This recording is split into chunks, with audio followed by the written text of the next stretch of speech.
దర్శన్ తన రూమ్లో నుండి వర్క్ చేసుకుంటూ శరణ్య కాఫీ అని గట్టిగా అరుస్తాడు.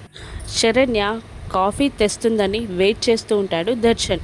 కాస్త లేట్ అవుతుంది కాఫీ రావడానికి, కానీ ల్యాప్టాప్ నుండి చూపు తిప్పకుండా కాఫీ తెచ్చింది శరణ్య అనుకొని ఇలా అంటూ ఉంటాడు.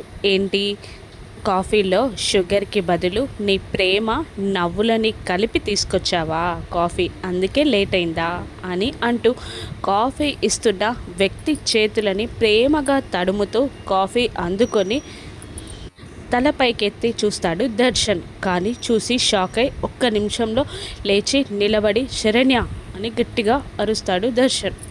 కాఫీ తెచ్చింది శరణ్య కాదు, సౌమ్య. దర్శన్ అరుపుకి శరణ్య లోపలికి వస్తుంది. ఏంటి శరణ్య, కాఫీ నేను నిన్నడిగితే సౌమ్య తీసుకురావడం ఏంటి అని దర్శన్ నిలదీస్తూ ఉంటాడు శరణ్యని.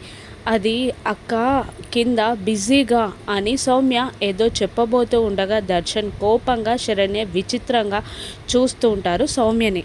దాంతో పిలుపు మార్చిన సౌమ్య, అది కాదు సార్, కింద మేడం ఏదో వర్క్ చేసుకుంటున్నారు, అందుకనే నేను కాఫీ తీసుకొచ్చాను అని దర్శన్కి రీజన్ చెప్తుంది సౌమ్య. అప్పుడు దర్శన్ కోపంగా, ఇది మా బెడ్రూమ్, ఈ బెడ్రూమ్లోకి నా భార్య తప్ప వేరే వాళ్ళు రావడానికి వీల్లేదు, అండర్స్టాండ్ అని కోపంగా అరుస్తాడు దర్శన్ సౌమ్య పైన. దాంతో సౌమ్య ఓకే సార్ అని అంటూ తలదించుకొని బయటికి వెళ్ళిపోతుంది.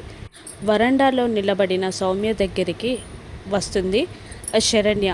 వేరే అమ్మాయి బెడ్రూమ్లోకి రావడం కూడా ఆయనకి ఇష్టం లేదు, అటువంటిది ఉద్దేశపూర్వకంగా నిన్ను ఆయన బలాత్కారం చెయ్యబోయారంటే నమ్మేదెలా సౌమ్య అని శరణ్య అడుగుతూ ఉంటుంది. ఆ మాటకి తలదించేసుకుంటుంది సౌమ్య.